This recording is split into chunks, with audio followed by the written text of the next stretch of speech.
السلام عليكم ورحمة الله تعالى وبركاته. مرحبا بأعزائي الطلبة والطالبات، أتمنى أن تكونوا في أتم الصحة والعافية. كما سبق لي أن وعدتكم خصوصا بالنسبة للجذع المشترك علمي، وعدتكم بإدراج بعض التمارين المتعلقة بحسابيات في المجموعة N أو l'arithmétique dans l'ensemble N. Je suis très ravi de vous retrouver aujourd'hui pour partager avec vous certains exercices qui concerne certaines opérations dans l'ensemble N. Alors, vous pouvez stopper la vidéo pour lire et relire les questions posées et répondre, puis vous allez comparer vos réponses avec les miennes. إذن على بركة الله. إذن première question, exercice montre que A égale 9n plus 2 plus 9 à la puissance n fois 19 est divisé par 20 et calculer le PGDC de nombre A et B, A 52 488 et le nombre A avec N appartient à l'ensemble N. Alors pour répondre à ces questions-là, donc je vais vous faire un rappel immédiat. Pour dire qu'un nombre est divisé par N, il suffit de montrer que A égale 20K. Donc dans ce cas-là, on dit que 20 divise le nombre A, ou plutôt A égale à 20K, ça veut dire que A est divisé par le nombre 20. Alors, première des choses, donc il faut pas laisser l'expression de A telle qu'elle est, c'est-à-dire on doit la développer, sachant bien sûr les notions de la puissance. 9 à la puissance n plus 2, c'est 9 à la puissance n fois 9 au carré, plus 9 à la puissance n fois 19. Donc c'est 9 à la puissance n. En facteur de 9 au carré, c'est 81 plus 19. Donc ça vous donne 100 fois 9 à la puissance n. Vous remarquez bien sûr que 100 est divisé par 5. Donc je mets 5 fois 9 à la puissance n. Donc c'est 20 fois k. Avec k que je peux poser 5 fois 9 à la puissance n. Alors là, je dis que A est bien divisible par 20. يعني أن A تقبل القسمة على 20. هذا فيما يتعلق بالسؤال الأول. السؤال الثاني calculer le PGDC، يعني le plus grand diviseur commun أو القاسم المشترك الأكبر لهذين العددين. إذن كما لا يخفى عليكم بالنسبة لهذا العدد A عارفين كيفاش نقلبوا عليه بطريقة سهلة، وكنسبق هذا العدد اللي هو 52488. إذن غنديروا عملية تفكيك إلى عوامل أو جداء عوامل أولية. إذن فهذا العدد يقبل القسمة على 2 لأن le nombre d'unités est divisé par 2. Donc si je divise par 2, ça me donne 26 244. Donc vous pouvez vous utiliser votre calculatrice. Donc je divise toujours par 2. Donc faites attention parce que parfois des étudiants passent de 2 à 3. Donc il faut toujours passer parce que les nombres premiers, ça commence par 2, 3, 5, 7, etc. Donc il faut d'abord finir avec le 2, puis passer au nombre suivant 3. Donc 26 000 divisé par 2, ça me donne 1322. Donc toujours divisé par 2, ça donne 66 561. Donc ici je divise par 3 parce que la somme des nombres est des multiples de 3, ça me donne 2187. Je divise par 3, ça donne 729. Je divise par 3, ça donne 243. Divisé par 3, donc 81. Divisé par 3, c'est 27. Divisé par 3, c'est 9. 9 divisé par 3, c'est 3. Je divise par 3, ça donne 1. Alors là, vous pouvez utiliser votre calculatrice pour trouver ces nombres-là. Donc, qu'est-ce que je peux dire? Donc, 52 488 n'est autre que 2 à la puissance 3 fois 3 à la puissance 8. Alors, pour A, j'ai dit c'est 20. Donc, 20, c'est quoi? C'est 2 fois 2, je multiplie par 5 à la puissance 2 fois 3. Parce que 9 à la puissance n, c'est 3 au carré à la puissance n. Et ça, c'est 3 à la puissance de n. Voilà. Donc, j'ai A et j'ai le nombre qu'on me donne. Donc, le PGDC de ces deux nombres, c'est quoi? Donc, le nombre commun, c'est 2 et 3. Donc, il faut toujours mettre جداء خاص يكون مرفوع إلى أصغر أس. بالنسبة هنا عندنا 2 أس 3 وهنا 2 أس 2، يعني غندير هنا 2 أس 3. بقى المشكل فين كاين؟ هو هاد 3 على بويسونس دو 1 وكاينه 3 على بويسونس 8. هنا وحده غادي ناخذ واش هادي ولا هادي. هنا il faut faire très attention, il faut discuter les cas de n parce que اولا de n quand est-ce qu'elles sont égales, c'est-à-dire n égale à 8. Donc si lorsqu'on dit que de n est inférieur à 8, ça veut dire que n est inférieur à 4.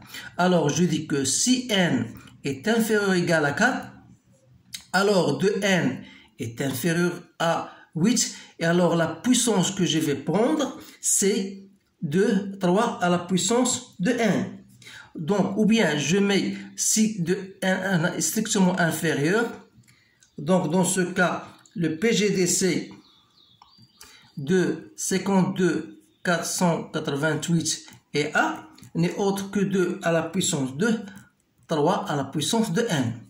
Mais si n est supérieur ou égal à 4, alors dans ce cas de n est supérieur à 8, alors je dois prendre 3 à la puissance 8. C'est-à-dire que le PGDC de 52 488 et A n'est autre que 2 à la puissance au carré fois 3 à la puissance 8. Voilà, dans ce cas, j'ai terminé l'exercice 1.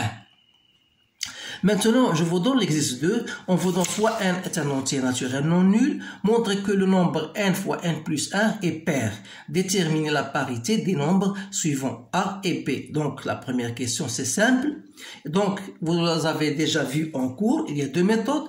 Soit en disant, ou bien en écrivant une seule phrase que le produit de nos facteurs consécutif de deux facteurs consécutifs est toujours un nombre pair parce que n et n plus 1 sont deux nombres consécutifs.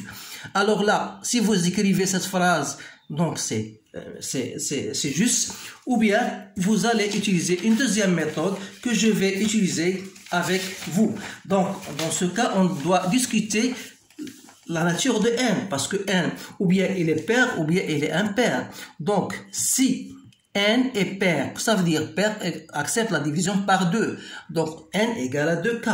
Dans ce cas, le produit n plus 1, c'est égal à 2k fois 2k plus 1. Donc je peux écrire il y a deux fois grand K. Avec grand K n'est autre que k fois 2k plus 1. Donc vous remarquez que n fois n plus 1 est divisible par 2. Donc c'est un nombre pair. Si n est impair, c'est-à-dire ça s'écrit de la forme de k plus 1. Alors le produit n fois n plus 1 va s'écrire cette fois-ci 2k plus 1 fois 2k plus 1, ça vous donne plus 2. Donc si je mets un 2 en facteur, ça reste 2k plus 1, et ici ça reste k plus 1. Toujours, je vais procéder de la même manière en posant grand K cette fois-ci comme étant 2k plus 1 fois k plus 1. Donc ça me donne le produit est toujours divisé par 2. Donc dans les deux cas, toujours, alors je remarque que n fois n plus 1 est toujours pair. Voilà la réponse à la première question. La deuxième question, déterminer la parité.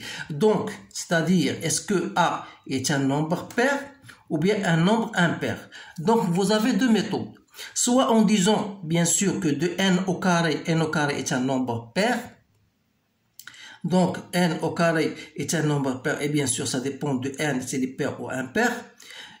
Ou, donc, si les n au carré, qu'il soit pair ou impair, lorsque je vais multiplier par 2, ça donne toujours un nombre pair. Donc, 2n au carré est toujours pair, plus un nombre impair, ça donne un résultat impair. Voilà comme réponse. Ou bien, vous allez mettre une autre chose. Je peux écrire 2n au carré, plus 13, c'est comme étant plus 12, plus 1. Donc, si je mets un 2 en facteur, ça me donne 2n au carré plus 6, plus 1. En mettant k c'est n au carré plus 6. Donc, voilà, ça me donne la forme d'un nombre impair. Donc, je dis que A est impair. Pourquoi? Parce qu'il s'écrit sous la forme de K plus 1. Voilà une autre réponse, une autre méthode. De la même manière, pour B égale à N3 moins N, que je peux écrire comme étant égal à N plus 1, N au carré, pardon, moins 1. Voilà. Donc, ça, c'est une identité remarquable que vous devez connaître. Donc, c'est N plus 1, N moins 1. On a dit tout à l'heure que le produit de facteurs consécutifs est toujours pair. Alors, peu importe sur la quantité, sur le nombre n-1, qu'il soit pair ou bien impair, le résultat ne va pas changer. C'est-à-dire que le résultat sera toujours pair. Le produit d'un nombre pair avec un nombre, qu'il soit pair ou impair, c'est toujours un nombre pair. D'où je dis alors que P est pair. Voilà la réponse à cette question. Je vous ai dit bien sûr la réponse oralement, que vous pouvez même l'écrire si vous voulez. Maintenant l'exercice 3. J'ai choisi, donc ces exercices, je les choisis d'une façon de vous montrer comment on doit bien sûr utiliser ces réponses-là le jour où on vous pose des questions dans un contrôle, par exemple. Alors là, on vous donne soit la n un entier naturel, on pose a égale à n au carré plus n plus 2, montrer que a est pair, et la deuxième question, a est-il premier? Alors vous pouvez stopper la vidéo pour répondre à cette question et ces questions, puis vous allez comparer votre question avec les miennes. Alors pour la première question, voilà, a égale à n au carré plus n plus 2, que je peux écrire comme étant n fois n plus 1 plus 2. Donc d'après l'exercice précédent, le produit de nombres consécutifs est pair plus un nombre pair et donne toujours un nombre pair. Donc je dis, voilà, si vous voulez écrire cette phrase, le produit de deux nombres consécutifs est pair, qu'on ajoute un nombre pair, ça donne toujours un nombre pair. Deuxième question, A est-il premier? Donc, il ne faut pas oublier que A est pair. Donc, je dis A est déjà un nombre pair. Et qui dit pair, ça veut dire il accepte la division par 2. Ou bien on dit que 2 divise A. Donc 2 divise A et A est pair, c'est-à-dire on sait que le seul nombre qui est à la fois pair et premier, c'est le nombre 2. Donc on va dire si A, suffit de montrer si A égale à 2, alors A c'est premier. Si A est différent de 2, on va montrer est-ce qu'il est premier ou non. Donc, pour si n égale à 0, la première des remarques, on remarque si n égale à 0, A égale à 2. Donc, A égale à 2 et A est premier. Donc, bien sûr, A c'est un nombre premier. Donc, A égale à 2. Donc, c'est automatiquement A est premier. Pas de problème dans cette réponse-là. Mais si n est différent de 2, alors, si n, est différent de 0, cela veut dire que A, qui est déjà égal à n plus 1 plus 2, A, il est différent de 2, parce que n est différent de 0, ça veut dire que A est différent de 2, et A est pair. Donc, ces deux conditions me montre ou bien me permet de dire que 2 divise A. Donc 2 divise A qui est déjà différent de 2 et qui est pair. Ça veut dire que A présente non seulement les seuls diviseurs qui sont 1 et A, mais il y a 1, A et 2. Ça veut dire que dans ce cas-là, A n'est pas premier. Alors, ces exercices sont des exercices très intéressants que j'ai bien choisis pour que vous fassiez toutes les différences. Alors, enfin, on va passer à l'exercice 4. Soit n un entier naturel, avec n est supérieur ou égal à 2, ça c'est très intéressant. On vous dit, on pose a égale 5n plus 2 moins 5s à la puissance n, et vous avez b, 7n plus 2 moins 7n. Décomposez a et b en produit de facteurs premiers. Déterminez le PGDC de a et b.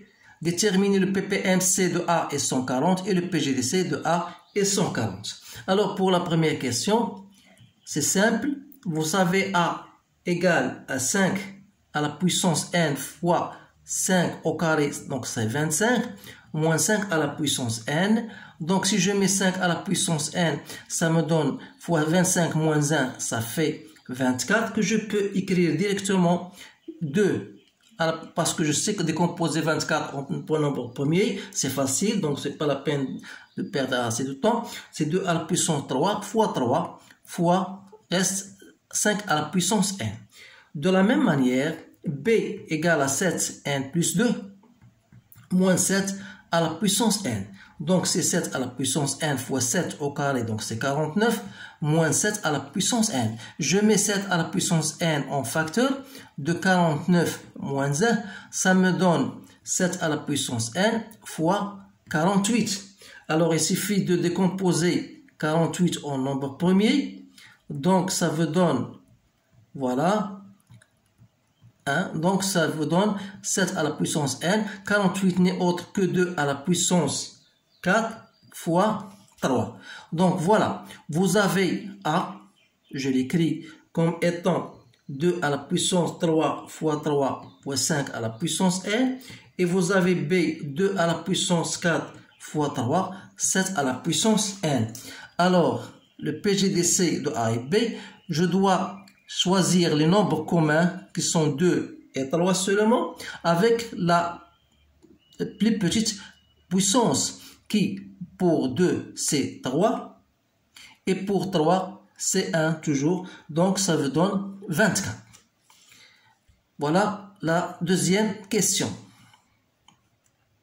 Pour la troisième question, quel sera A est 140, le PGDC de A est 140, il suffit de chercher, décomposer 140, c'est facile de le faire, je divise par 2, donc c'est 35, je divise par 5, ça fait 7, 7, 1. Donc je dis, voilà, 140, c'est quoi? C'est 2 à la puissance 2 fois 5 fois 7. Et par suite, A, le PPMC de A, 140. Donc les nombres communs et non communs, donc c'est 2, il y a le 2, il y a 3, il y a le 5, il y a le 7. Donc 2, je dois choisir à la haute puissance. 3, ça reste 1. Et 5, il y a 5 à la puissance 1 et 5 à la puissance n. Donc sans oublier bien sûr que n est supérieur ou égal à 2. Alors je dois choisir 5 à la puissance n. Et l'on est de même pour 7. Il faut choisir 7 à la puissance n et non 7 à la puissance 1. Pourquoi? Parce que la puissance de n est supérieure ou égale à 2. Donc c'est la plus grande puissance. Donc, et A 140, le PGDC de A est 140. Donc, il faut choisir les nombres communs, qui sont 2 et 5, à la plus petite puissance, c'est-à-dire 2 au carré, 5 à la puissance 1. Donc, ça vous donne 20. C'est bien ça. Donc, voilà la réponse de ce dernier exercice. Donc, j'espère bien que vous avez bien compris. S'il y a des questions à poser ou bien d'un commentaire, n'hésitez pas à me faire, à me les envoyer.